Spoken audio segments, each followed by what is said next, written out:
अमावस की रात गुजरे अभी 4 दिन भी नहीं हुए थे और इस अंधेरी रात में रोहित बस में शामोली तक का सफर कर रहा था। बस में उसके अलावा एक लड़की और 2 आदमी भी बैठे हुए थे।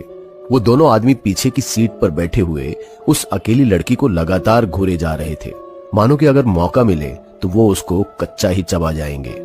रोहित ये सारी चीजें देखता है और उसे ये सब देखकर बिल्कुल भी अच्छा नहीं लगता, लेकिन दूसरी तरफ उसे किसी भी तरह जल्दी से शामोली पहुंचना था। वैसे भी वो अपने समय से 1 घंटा लेट हो चुका था, तो वो किसी झमेले में नहीं पड़ना चाहता था। इसलिए रोहित उन लोगों पर ज्यादा ध्यान नहीं देता। वो ये सोचता है कि अगर उस लड़की को कुछ परेशानी हुई तो बस में कंडक्टर और ड्राइवर तो है ही, पर शायद उस लड़की को बस के ड्राइवर और कंडक्टर पर भी भरोसा नहीं था। वो उन दोनों आदमियों के घूरने से काफी असहज महसूस कर रही थी। उन दरिंदों की भीड़ में उसे रोहित कोई देवता जैसा दिख रहा था और वो उसके पास आ जाती है और उससे पूछती है, अगर आप बुरा ना माने तो मैं आपके पास बैठ जाऊं?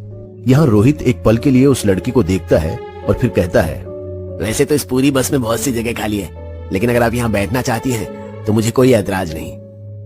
लड़की रोहित के रूखे जवाब के बाद भी वहाँ बैठ जाती है। शायद उसे उन दोनों आदमियों के घूरने से ज्यादा रोहित का रूखा जवाब ही अच्छा लगता है।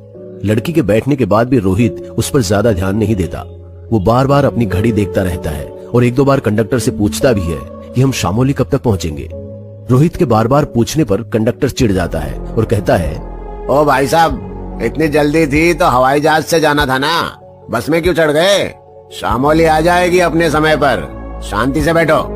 रोहित कंडक्टर के इस तरह के रवैये पर कोई जवाब नहीं देता और अपनी घड़ी को देखते हुए खिड़की के बाहर देखने लगता है। तभी लड़की उससे कहती है, लगता है आपको काफी देर हो रही है। रोहित उस लड़की के सवाल का कोई जवाब नहीं देता। लड़की भी चुपचाप अपनी सीट पर बैठी रहती है। बस अब पहाड़ी के उस जंगल वाले रास्ते से गुजर रही थी, जहां दोनों तरफ बस पेड़ ही पेड़ थे और दूर दूर तक फैला हुआ सन्नाटा। दोनों एक नजर एक दूसरे को देखते हैं और फिर विपरीत दिशा में देखने लगते हैं। हर तरफ फैला हुआ ये सन्नाटा मानो चीख चीख कर किसी अनहोनी के होने की दस्तक दे रहा था। तभी लगभग 10 मिनट की ड्राइव के बाद कंडक्टर कहता है, लो भैया, आ गया आपका शामोली। कंडक्टर की बात सुनते ही रोहित बस से नीचे उतर जाता है। उसके पीछे वो लड़की भी बस से नीचे उतर जाती है और लड़की के पीछे वो दोनों आदमी भी बस से नीचे उतर जाते हैं।